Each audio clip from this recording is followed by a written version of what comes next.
বাংলার ভোট রক্ষা কমিটি তথা তৃণমূল কংগ্রেসের জয় হিন্দ বাহিনীর জেলা সভাপতি সুবীর ঘোষের নেতৃত্বে বৈদ্যবাটি পৌর এলাকার 10 নম্বর ওয়ার্ডে সকাল থেকে রাত পর্যন্ত ভোটারদের এসআইআর ফর্ম ফিল আপ চলছে, যা সর্বত্রই চলছে তৃণমূল কংগ্রেসের। জয় হিন্দ বাহিনীর জেলা সভাপতি সুবীর ঘোষ বলেন, নাগরিকতার প্রশ্নে কোনো ভোটার যাতে বাদ না পড়ে তার জন্য সঠিকভাবে ফর্ম ফিল আপ চলছে, যা বিএলওর হাতে তুলে দেওয়া হবে। তোমার বৌমা কেন কার্ডটা করে এইবার যদি কার্ড করে থাকে ওখানে আছে, ওখান থেকে ট্রান্সফার করা হবে, সেই জন্য হয়তো বলছে ঝামেলা জিজ্ঞেস করো তোমার সেই কাগজটা নিয়ে এলে ওইখান থেকে আমরা লিখে দিলে তারপর ট্রান্সফার দেখুন ফর্ম ফিল আপ করে দিচ্ছেন, যারা ফর্ম ফিল আপ করতে পারে না তাদের সহযোগিতা করছেন। তারা এই তৃণমূলের বাংলার ভোট রক্ষা যে দপ্তর বানানো হয়েছে সেখান থেকে ফর্ম ফিল আপ চলছে।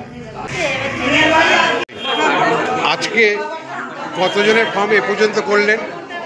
এখনো পর্যন্ত প্রায় 40 জন 50 জনের ফর্ম ফিল আপ করা হয়। প্রতিদিন এরকম করছেন? প্রতিদিনই ফর্ম ফিল আপ করছি। যারা ফর্ম ফিল আপ করতে পারছেন না, অনেক বয়স্ক মানুষরা আসছে আমাদের সাথে, তারা তাদের ডকুমেন্টস নিয়ে আসছে আমাদের তৃণমূল পার্টির, তাদের ফর্মগুলো ফিল আপ করে তাদের যাতে ভোট না যাতে বাদ যায় তার জন্য আমরা পুরোটাই তাদের সহযোগিতা।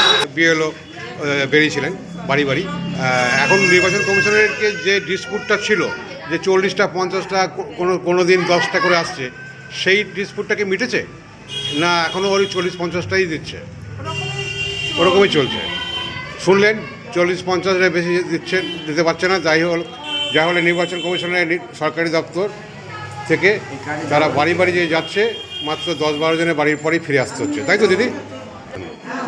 যারা এটা বিএলও করছে যারা তারা এটা করতে পারবেন, যারা বিএলও যারা এটা আছেন তারা এটা বেটার করতে পারবেন। আচ্ছা, হ্যাঁ, আমরা যারা সব দিদিরা আছি তারা সহযোগিতা করছি, যারা ফর্ম ভোটটা যাতে না বাদ যায় তাদের 2000 যে লিস্ট করে তারা এসেছে, তারা ফর্মগুলো এসে ফিল আপ করে নিয়ে যাচ্ছে। আমরা তৃণমূল পার্টির পক্ষ থেকে আমরা প্রতিদিন এরকমভাবে তাদের সহযোগিতা করছি। আপনার নাম? আমার নাম ঝুমা পাল, আমি 10 নম্বর ওয়ার্ডে। সকাল থেকেই এখন সন্ধ্যে 7:30 হয়ে গেছে, তবুও দেখুন ভিড় রয়েছে।